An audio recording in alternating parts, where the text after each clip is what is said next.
Ni más ni menos con Yelenis Reina. Ni más de lo que ocurre, ni menos de lo que nos importa. Desde lo que pasa en tu barrio, en tu ciudad y en tu condado, hasta lo que acontece en nuestro estado, en el país y en el resto del mundo, con una mirada crítica, sin parcializarnos y sin miedo a los temas delicados. Ni más ni menos que la verdad. Hola, ¿qué tal? Bienvenidos a Ni Más Ni Menos con Yelenis Reina. Ni más de lo que ocurre, ni menos de lo que nos importa. Hoy nos importan muchas cosas, pero nos preocupan los impuestos sobre la propiedad aquí en el estado de la Florida, en el estado del Sol. Varios legisladores debaten cambios en los impuestos a la propiedad. ¿Esto sería un alivio para los dueños o un riesgo para los servicios locales? Aquí en el condado Miami-Dade, por ejemplo, el 38% del presupuesto del condado sale de los impuestos recaudados. Conversaré con el representante estatal Juan Carlos Porras, que ha estado presente en estas reuniones, para que nos explique qué podremos esperar. En Cuba no cesan las protestas por la falta de agua. Se vieron una vez más ahora en la provincia de Santiago de Cuba, en una zona alta, sí, se llama Altamira. Otro impedimento, la zona alta, para que el agua no llegue cuando la ponen a sus casas. Allí llevan 3 meses sin agua potable. Tengo las imágenes que dio a conocer Yusmani Mayeta Labrada, el periodista cubano, en su página de Facebook. También en Cuba concluyó el juicio al escritor cubano José Gabriel Barrenechea, quien podría pasar hasta 6 años en la cárcel por protestar de manera pacífica por los continuos apagones en el barrio de La Encrucijada en Villa Clara. En esa protesta había más de 200 personas. Ocurrió en el año 2024 y hasta el día de este juicio estuvo preso. ¿Por qué a él este juicio? El pastor Mario Félix Leonard nos dice por qué. Y Cuba se cae en pedazos. Ya hemos visto decenas de derrumbes en La Habana, en estructuras que por 66 años no se han reparado. Otra estructura está a punto de colapsar y podría provocar una tragedia. Les hablo del túnel de La Habana. Hace muy pocos días estuvo cerrado por 5 horas y no por reparaciones. Imágenes publicadas en redes sociales muestran largas filas de autos quienes esperaban para poder pasar el túnel. Las causas de estos cierres pudieran tener un desenlace fatal. Y aquí en Miami recibieron líderes locales de la comunidad colombiana al precandidato presidencial por el Partido Centro Democrático, Miguel Uribe Londoño, padre del senador y precandidato presidencial Miguel Uribe Turbay, asesinado el 7 de junio en Bogotá, a plena luz del día. Las cámaras de Ni Más Ni Menos estuvieron allí y nos reveló el motivo de su visita. Les invito a que se quede hasta el final, aquí en Ni Más Ni Menos, con Yelenis Reina. Ni más de lo que ocurre, ni menos de lo que nos importa. Comparte, suscríbete a mi canal y si te interesan los temas del programa, dale like, porque a mí también me gusta. Vamos ya.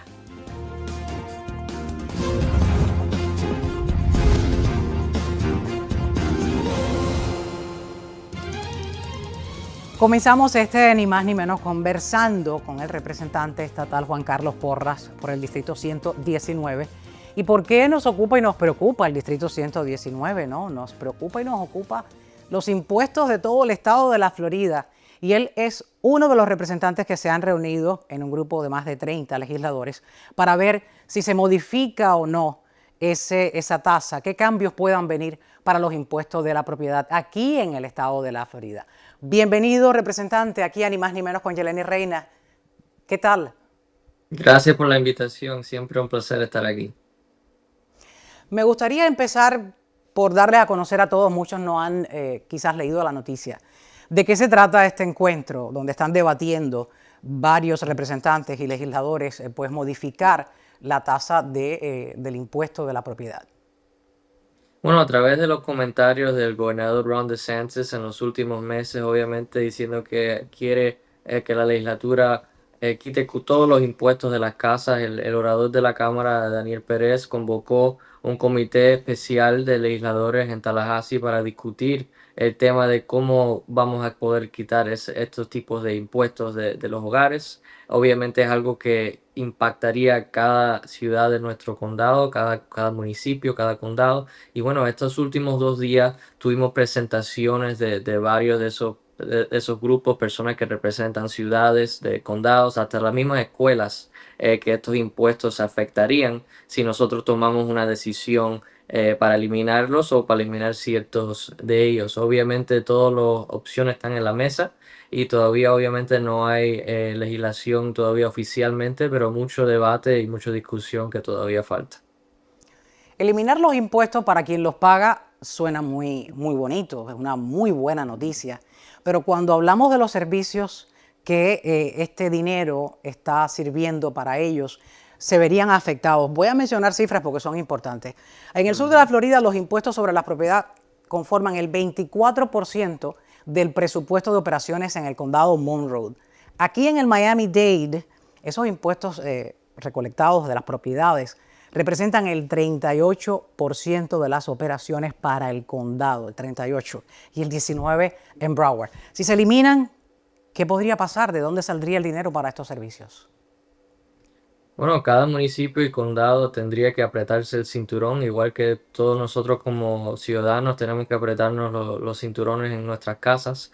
Pero todas las opciones están en la mesa. Obviamente, yo personalmente yo he abogado por lo menos subir la excepción de homestead para las personas mayores, obviamente que requieren o necesitan ese alivio más que las personas jóvenes o las personas que obviamente que están pagando. Pero esas son una de las muchas propuestas que están en la mesa, pero como acabas de decir, es algo que impactaría la policía, algo que impacta a los bomberos, los Los servicios de bomberos. emergencia. Cada aspecto de nuestra vida obviamente son parte de estos impuestos de las casas aquí en el estado de la Florida, so tenemos que ser bien responsables en si lo vamos a quitar, tenemos que todavía tener una manera para asegurar que estamos en un estado seguro. Como bien ha dicho, hay que apretarse el cinturón. Pero si de pronto no pasa este tipo de cambio brusco, esa eliminación total, pues sería un alivio. ¿No sería para buscar que se mantenga en el mismo porcentaje? ¿Estas Sí, reuniones bueno, van a sacar a la luz alguna medida de alivio? como acabo de decir, obviamente estamos ahora en las semanas de comité en la legislatura, antes que empieza la sesión legislativa, que ahora va a empezar ahora en enero, que vamos a tener que continuar estos debates antes que tenemos una propuesta oficial desde la Cámara que vamos a poner en la boleta, que va a ir en las elecciones ahora en el 2026. Y también es muy importante, obviamente, que la Cámara Baja no somos los únicos que hacemos las leyes. El Senado del estado de la Florida va a tener que o tomar la misma posición de la Cámara o convocar diferentes ideas y vamos a tener que llegar a un punto medio que las dos cámaras y también el gobernador Ron DeSantis va a tener que estar de acuerdo. Obviamente el gobernador ha tenido varias diferentes ideas, pero no ha dado un plan en concreto a ninguno de los legisladores. Nosotros tenemos que tomar el trabajo y tomar estas conversaciones bien difíciles que obviamente los impuestos que se pagan aquí en el sur de la Florida son muy diferentes a los que se pagan en el norte de la Florida y las ciudades y cómo se pagan obviamente con los impuestos no pueden ser más diferentes. ¿Estamos en qué punto? ¿El sur de la Florida o el estado de la Florida en qué punto se encuentra a nivel nacional? ¿Es el más caro? ¿Es el más barato? ¿Estamos en el medio? ¿Dónde nos encontramos? Bueno, en el aspecto de impuestos, somos uno de los más bajos al nivel de todo el país. Somos el único estado de los Estados Unidos que no tenemos un impuesto de income o un impuesto del valor de cuánto dinero uno tiene de su carrera. Nosotros en realidad, los únicos impuestos que tenemos como estado a nivel estatal son estos obviamente, de los impuestos de las casas, que un porcentaje de eso va al estado, pero mayormente va a las ciudades y los municipios. Y hay también impuestos, obviamente, en la gasolina, que eso va para pagar la infraestructura de las calles y las carreteras que todo el mundo usa. Pero como estado, la Florida es uno de los más exitosos económicamente de todo el país, yo diría. Somos el tercer estado más grande de la Unión, pero también tenemos uno de los presupuestos más altos y también más exitosos. Tenemos más de cientos de millones de dólares en reserva que se pueden obviamente usar para emergencia y pienso que todo el mundo desde California, de Nueva York, todo el mundo en los Estados Unidos está pensando de venir a mudarse para la Florida. Por eso hay tantas personas que se han mudado recientemente. Los propietarios aquí, por ejemplo, en el sur de la Florida, aquí en el condado de Miami-Dade, donde residimos, pues tienen mucho miedo ya de comprar o invertir porque no paran de subir los impuestos cada año. Serán 100, 200, pero siguen subiendo. Esto ha creado una especie de pánico de que qué va a pasar, porque a medida que crecemos y llega la edad del retiro, pues entra menos dinero para seguir pagando ese aumento de los impuestos. ¿Esto pudiera ayudar en algo a nuevos compradores a decidirlos a que inviertan aquí en el sur de la Florida?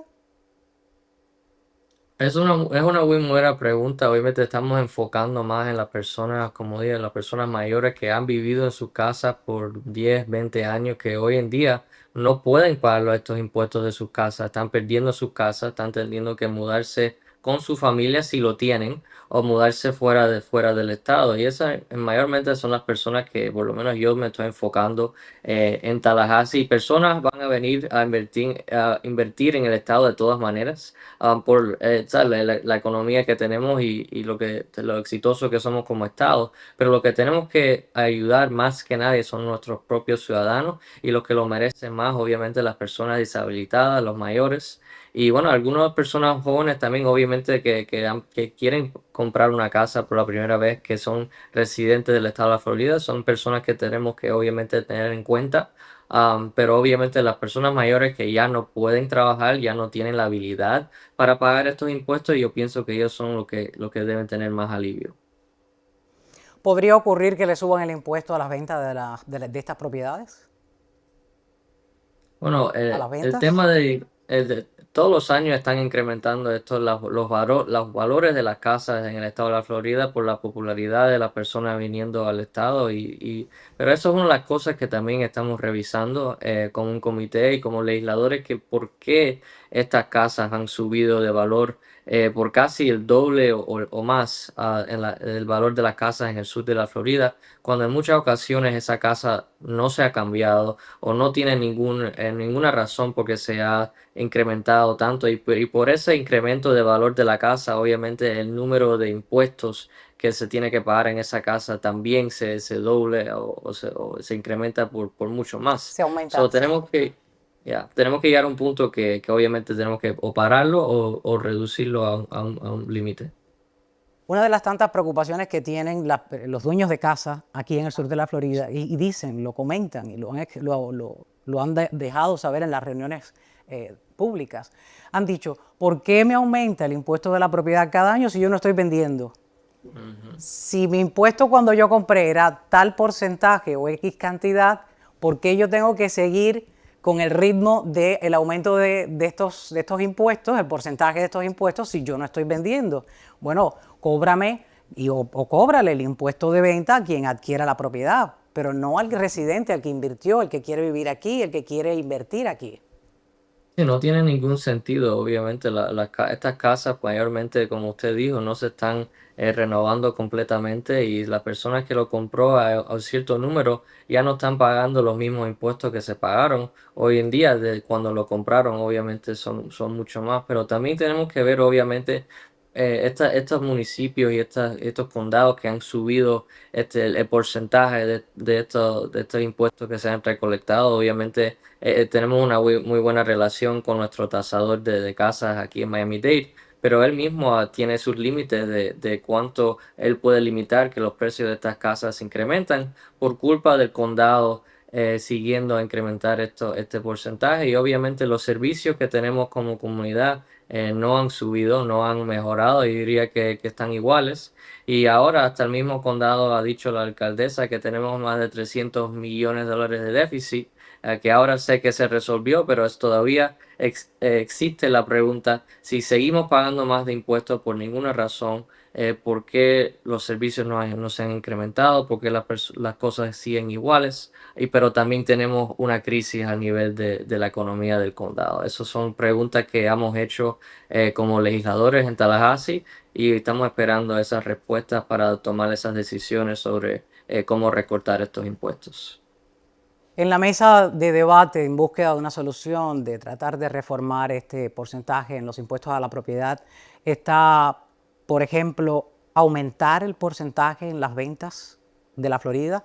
Ese 7% que pagamos por cada cosita que compramos pudiera subir. Es una de las ideas que se ha hablado, pero el gobernador DeSantis ha dicho públicamente que no iba a firmar ningún incremento de impuestos. Yo creo que la idea de incrementar otros impuestos no es algo obviamente popular, solo tendríamos que cambiar el número que se paga de un impuesto y ponerle otro nombre. Eso no es el resultado que queremos. Obviamente lo que queremos es un alivio o reducir el número que se está incrementando cada año estos impuestos para que las personas tengan una habilidad para recuperar sus casas o no perder sus casas especialmente. No creo que eso va a ser una idea que vamos a seguir, pero entiendo que algunas personas pueden pensar que eso puede pasar. Bueno, para conocer todo esto todavía tenemos que esperar cercano a enero para saber cuál es la propuesta y entonces llevarla a referendo, y quisiera que nos tuviera en cuenta para poder conocer esa cifra y poder respirar y nosotros celebrar o ver si seguimos viendo qué va a pasar. ¿Cómo va a ocurrir? Ustedes estaban hablando en ese documento, yo leí, de que quieren revisar la cláusula Save Our Homes. Yo no sabía que existía este tipo de descuento, es decir, que esto limita el incremento del valor tasable de la propiedad al 3%. Yo no sabía que ahora mismo solo está protegiendo a aquellas personas que lo tenían por años atrás. A los que están comprando ahora, esta cláusula no los protege y es una enmienda de la Constitución de la Florida. ¿Cómo es esto?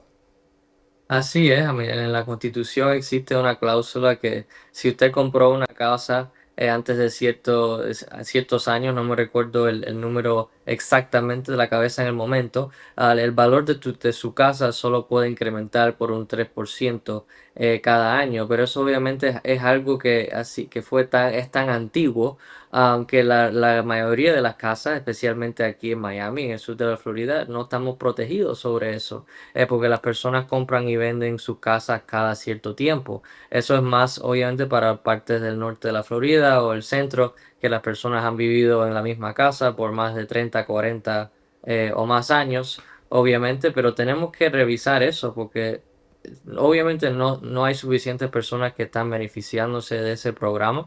Y bueno, pues, una de las ideas puede ser incrementarlo o renovarlo para las personas desde ahora o desde que lo compraron de un año más recién para poder limitar el incremento de esos impuestos.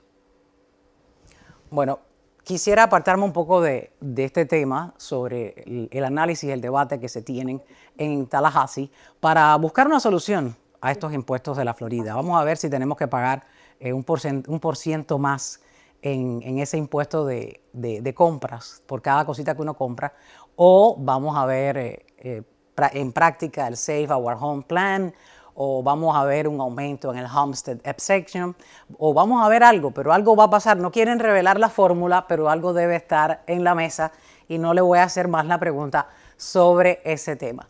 ¿Cuándo sería que me dijo en enero se van a reunir con una propuesta? Tiene que ya estar en la mesa en enero. Sí, ya al principio de enero, yo diría ya la segunda semana de enero, la legislatura oficialmente va a empezar la sesión legislativa y ya a ese momento hay que tener todas nuestras leyes ya en concreto. Yo puedo decir que me imagino que lo vamos a tener antes de esa fecha, porque es algo tan importante que hemos estado trabajando todo el verano y meses teniendo estas discusiones en privado y también en público y teniendo esas discusiones con miembros de la ciudad y los condados. Pero obviamente físicamente no vamos a poder votar en esa legislación y debatirlo oficialmente hasta que ahora empiece enero.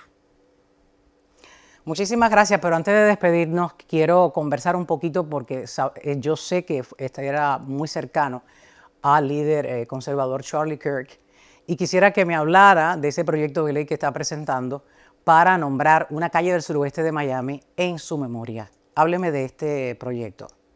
Por supuesto, Charlie fue una amistad mía personal por más de 10 años y cuando estuve en la universidad FIU, Florida International University, él y yo fundamos la primer rama de su organización, de Turning Point, aquí en Turning el sur Point de la USA. Florida. Ajá, y bueno, para mí fue un amigo, un mentor, fue un líder civil como uno de una generación. Y el movimiento que ha creado desde esos días que empezó conmigo y en Miami, en la universidad de aquí de FIU, quisiéramos honorar su nombre y su movimiento que en realidad se ha convertido en un movimiento mundial, enseñando a los estudiantes de la fe, del discurso político sin violencia. Y bueno, es un honor mío como representante estatal poder designar la calle que sale de la Universidad de FIU y cambiarle el nombre para la calle Charlie Kirk Avenida. En la entrada, lo que sería el tramo donde ocurre la 107 Ujú. Avenida del Suroeste, ¿entre qué calle?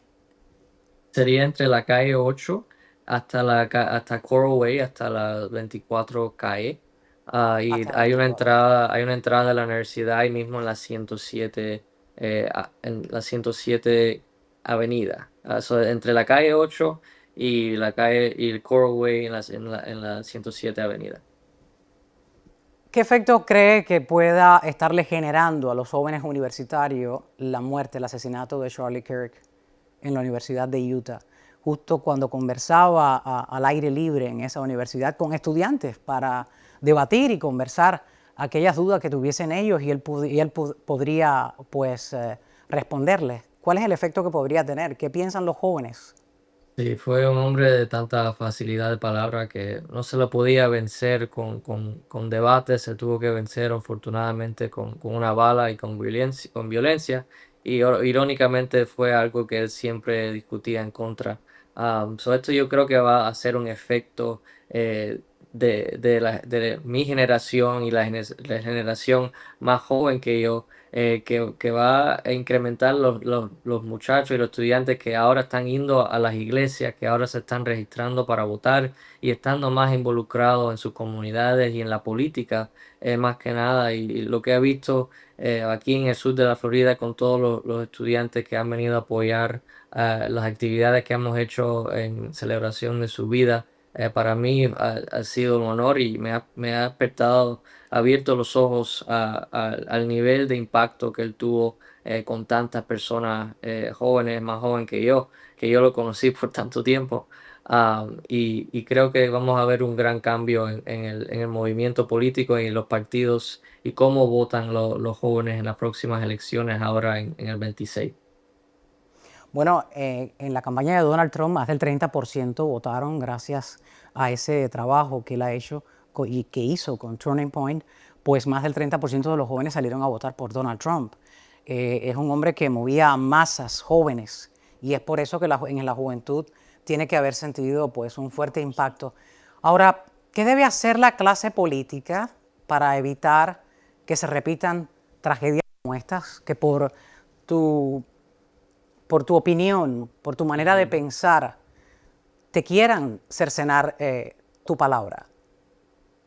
Sí, men, tenemos que asegurar que nuestro país está enfermo. Hay una enfermedad y viene de un lado de un partido, afortunadamente. So, tenemos que ser bien claros en lo que estamos hablando y tener accountabilidad sobre nuestras propias palabras. Y si una persona está públicamente arrogando por violencia, por matar a personas que piensan de una manera distinta, tenemos que apagarlo completamente y juzgar a estas personas. No podemos dejar que este sentimiento sigue ocurriendo en nuestro país, que nosotros se fundó este país por la libertad de expresión, por la libertad de su palabra, y obviamente como gobierno nunca vamos a parar que nadie ¿sabes? No tengan la palabra. Obviamente pues, todos tenemos el derecho a tener nuestras opiniones.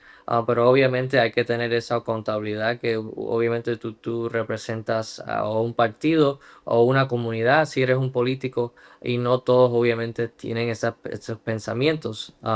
Tenemos que estar bien claros en qué es lo que representamos y qué es el mensaje que le queremos dar al público. La libertad de expresión, respetarla, es uno de los primeros, los principales privilegios de los 5 que contienen la primera enmienda de la Constitución de Estados Unidos. Muchísimas gracias, representante Juan Carlos Porras, por estar aquí en Ni Más Ni Menos con Yeleni Reina y conversarnos sobre ese debate de los impuestos y también de su cercana amistad con Charlie Kirk. Por cierto, si se aprueba esa propuesta suya de nombrar esa avenida, ese tramo de calle aquí en el suroeste de Miami, Charlie Kirk Avenue, en memoria de Charlie Kirk, ¿cuándo entraría en efecto? ¿Cuándo se pondría de ser aprobado ese nombre? ¿Cuándo lo veríamos aquí en el suroeste? Ya la calle tendrá en efecto hasta el 1 de julio, como la gran mayoría de las leyes que se firman a nivel estatal.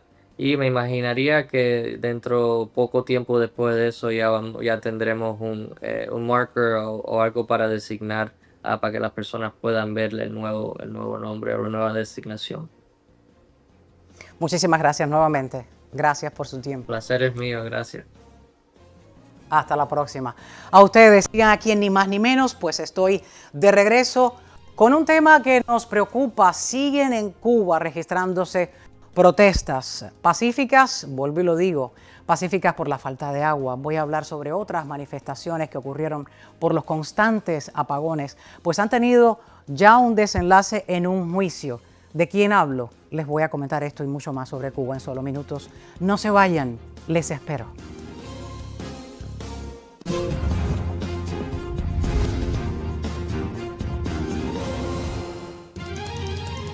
Regreso con varios temas de Cuba, pero voy a conversar sobre estas recientes protestas por la falta de agua. Ya hemos aquí pues dado a conocer varias de ellas, han ocurrido en Centro Habana, hemos tenido las imágenes, hemos tenido protestas por la falta de agua en regla, pero estas imágenes que ven ahí, cortesía de Giovanni Mayeta Labrada, de su página de Facebook.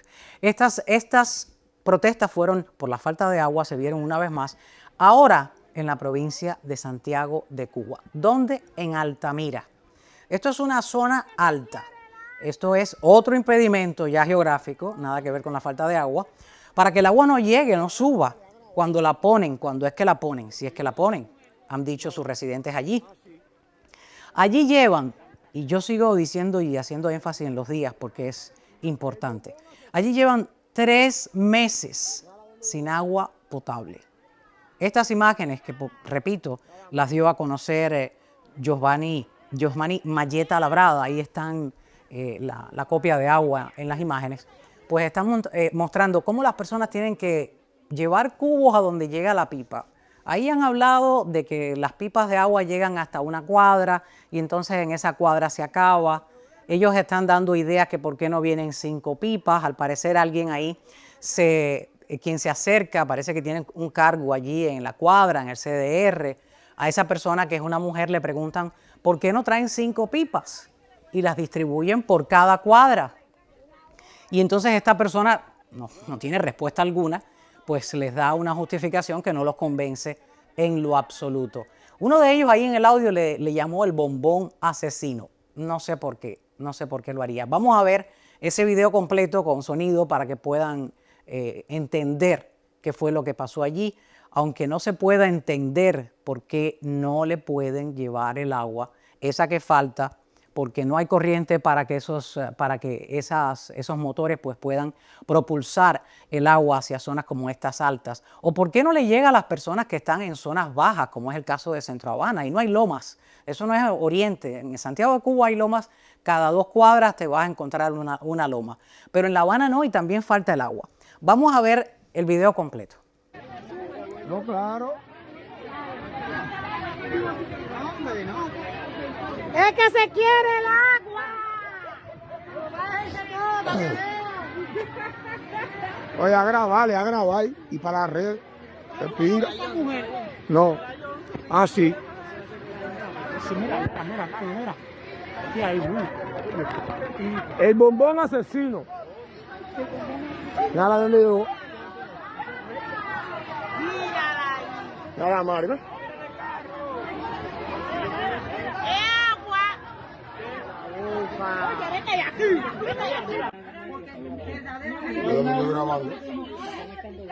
Y estoy hablando, me mandaron una pipa para ir. Se fajaron. Mandaron otra para allá adentro. Se fajaron. Están creando problemas entre los vecinos. Capluma para que no te fajaron. Buscando que uno te sale y entonces después premio. ¿Por culpa de quién? Tenemos que llegar a ellos.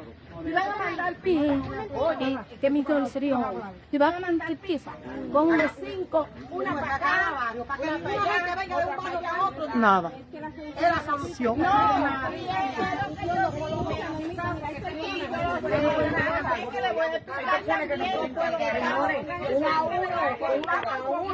No, no, mentira. No, si el primero no tiene que ver con eso. Pero no tiene que ver No, claro.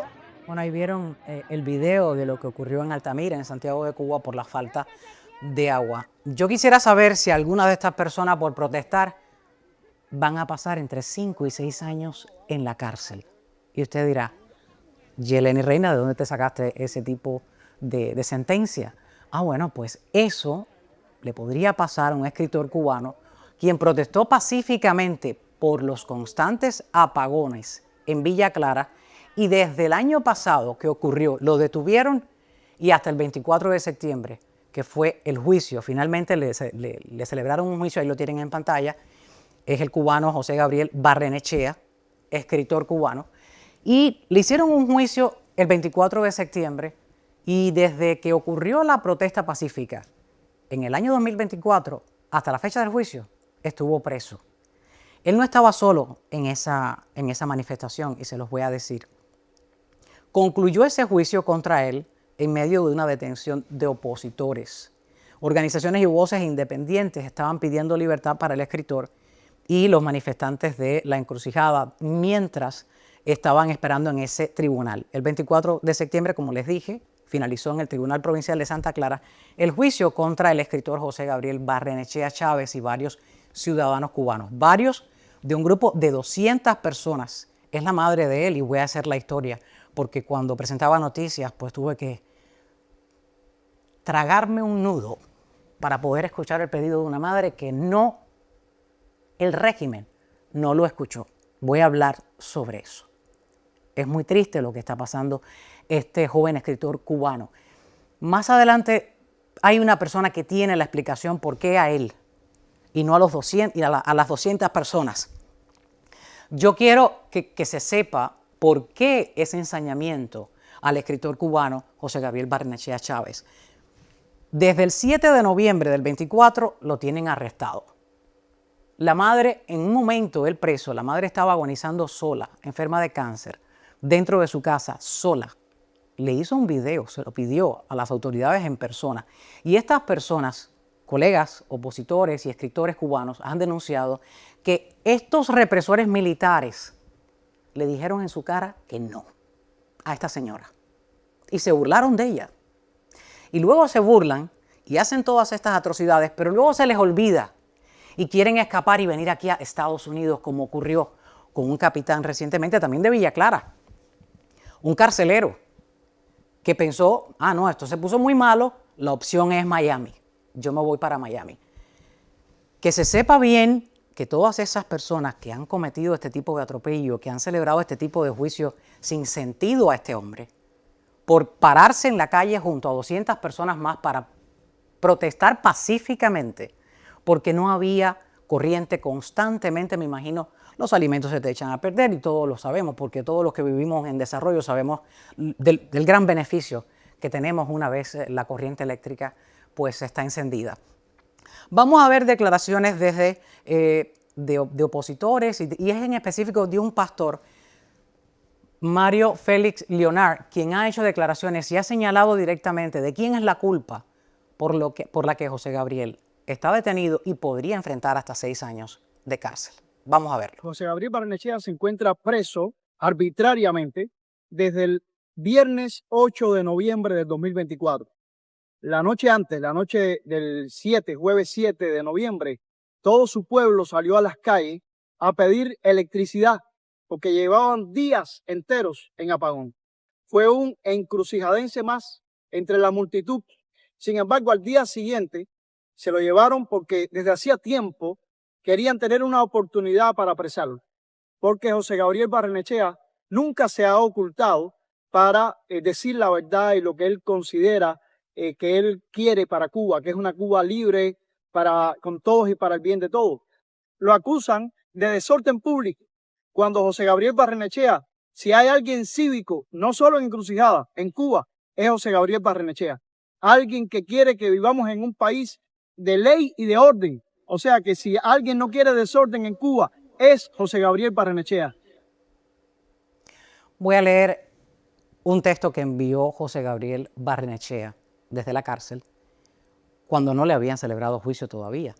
Y dice así: llevo 258 días preso sin haber sido sancionado, en una prisión de paso no concebida para tan largas estadías, donde llueven las enfermedades y las cuarentenas, sometido a la incertidumbre de no saber qué será de mi vida, escribió.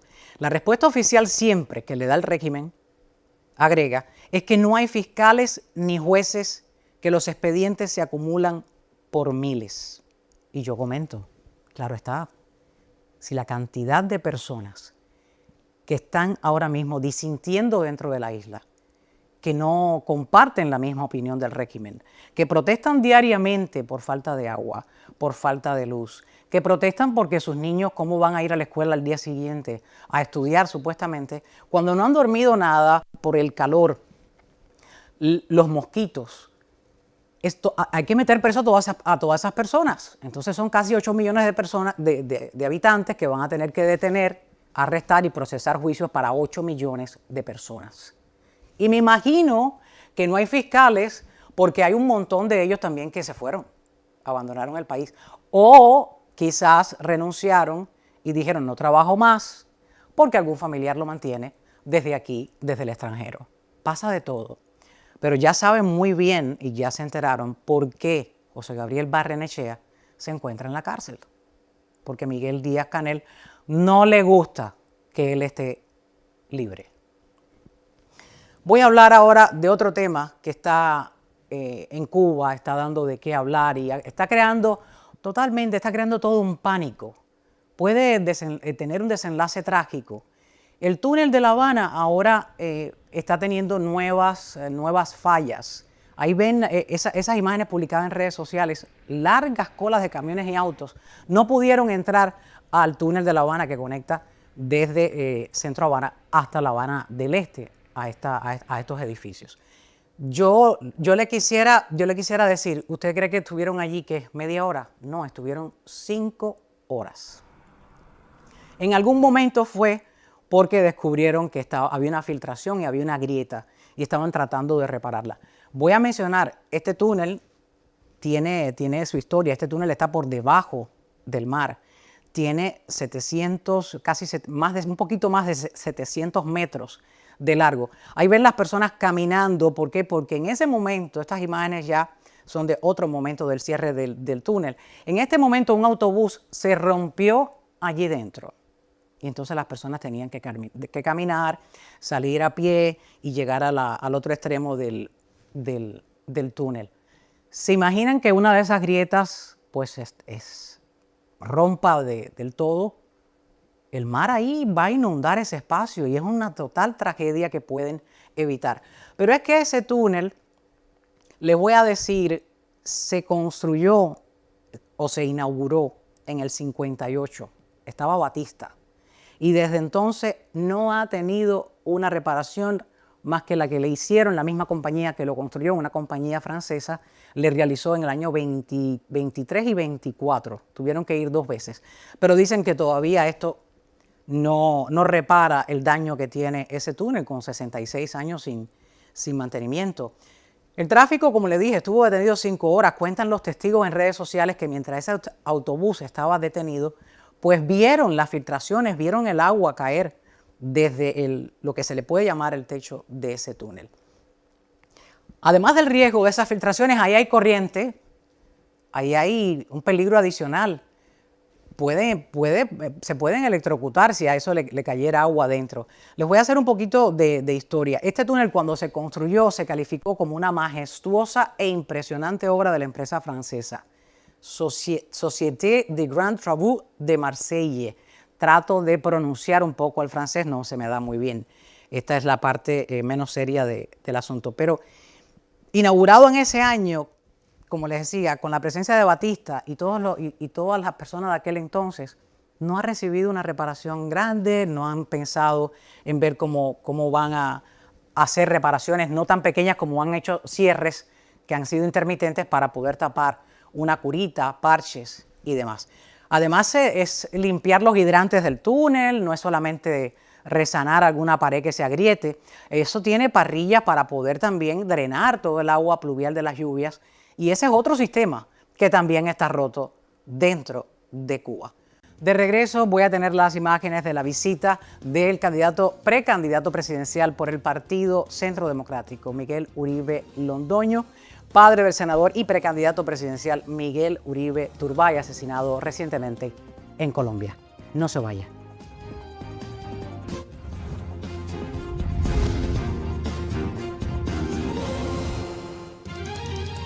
Estuvo de visita aquí en la ciudad de Weston el precandidato presidencial por el Partido Centro Democrático, Miguel Uribe Londoño, también padre del senador y precandidato presidencial Miguel Uribe Turbay, asesinado recientemente en un atentado el 7 de junio en Bogotá, a plena luz del día durante un mitin político. Fue recibido con un fuerte aplauso el jueves 25 de septiembre en la comunidad de Weston, como les decía, allí lo ven, donde conversó con la prensa, líderes locales, la comunidad colombiana y también con amigos de Colombia. Nuestro reportero de Ni Más Ni Menos con Yelenis Reina estuvo allí, donde reveló el motivo de su visita al precandidato.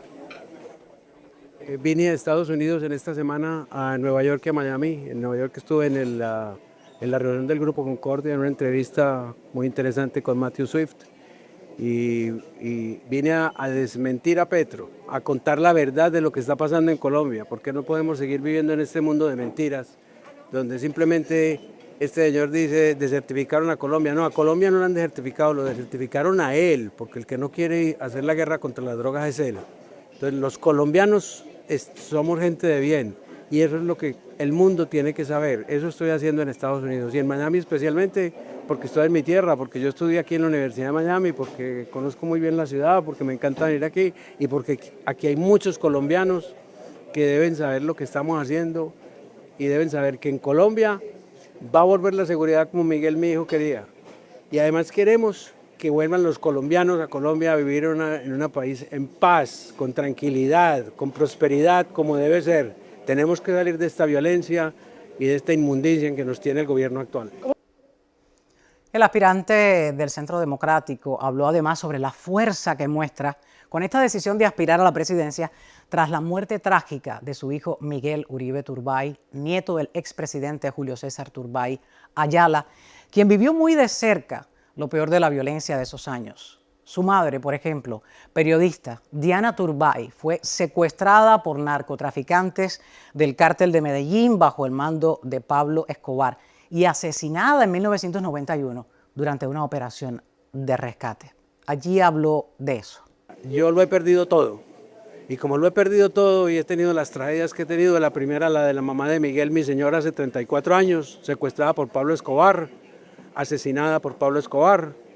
Hoy sabemos también quiénes mataron a Miguel, lo mataron por sus ideas, lo mataron para que no fuera presidente de Colombia, que iba a ser el próximo presidente de Colombia, iba a poner orden, iba a traernos la seguridad otra vez, acabar la violencia para que todos pudiéramos vivir en paz. Eso es lo que me da fuerza, no le tengo miedo a nada, estoy listo a dar todo por Colombia, todo lo que yo tengo, porque esto tiene que cambiar para los niños y para los jóvenes de Colombia. No podemos seguir viviendo en esa tragedia ni en ese desastre en que nos tiene el señor Petro. Lo aprovecho yo para decirle a Gustavo Petro, ¿qué es lo que usted sabe que no nos quiere contar? Porque usted sigue tratando de desmentir, de enredar la investigación cada vez con una teoría nueva. Además hostigándome a mí ahora, no le bastó hostigar a Miguel, él es el responsable político de la muerte de Miguel y lo que está haciendo con esto es tratando de hostigarme a mí también, que nos diga lo que él sabe, porque él sabe mucho más de lo que está diciendo. Bueno, una última preguntita. Muchos colombianos a veces se están cuestionando que quizás su precandidatura a la presidencia sea más simbólica. ¿Qué respuesta usted tiene para esto? Mire, si se lo pongo en una balanza, toda esta gente ha dicho que sí. Estos han dicho que no. Esa es la respuesta. ¿Qué opina que Bueno, ahí lo vieron también Fabio Andrade, comisionado de la ciudad de Weston y líder comunitario, también pues nos dio unas palabras para ni más ni menos con Yelenis Reina. Vamos a verlo. Muy buenos días, Fabio. ¿Me puedes decir para ti qué significa que el precandidato a la candidatura presidencial de Colombia sea este señor y que todavía, a pesar de lo que ha sufrido, tenga las energías de salir adelante para poder enderezar ese pueblo? Mira, una persona que lo ha perdido todo y que tenga ese espíritu de seguir adelante es muy importante. Él como víctima reconoce el dolor de los colombianos. Él como víctima reconoce lo que ha pasado Colombia en los últimos 40 años. Él reconoce lo que está haciendo el presidente Petro, acabando la democracia, acabando la seguridad. Entonces yo creo que es muy importante que él lleve banderas de su hijo, que eso es lo normal en un caso de estos, y estamos muy contentos que esté aquí en el sur de la Florida. Ha estado en varios eventos, va a seguir en varios eventos, hablándoles con las comunidades de lo importante y pidiendo el voto, que es lo más importante. Una última pregunta. Se está queriendo dar un tratamiento un poco diferencial a los asesinos del hijo. ¿Qué usted cree que va a pasar? No, yo creo que la investigación va bien.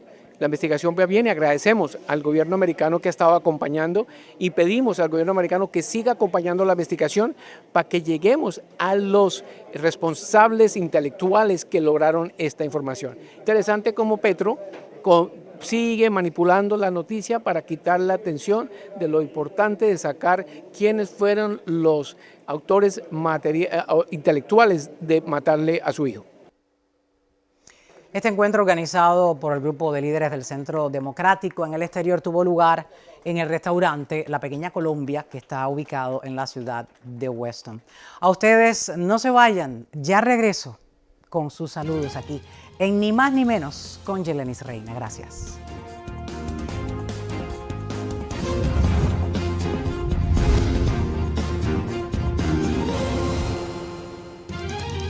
Vamos a despedirnos con sus comentarios en el anterior programa. Voy a comenzar leyendo ese que ven ahí, el de @305live.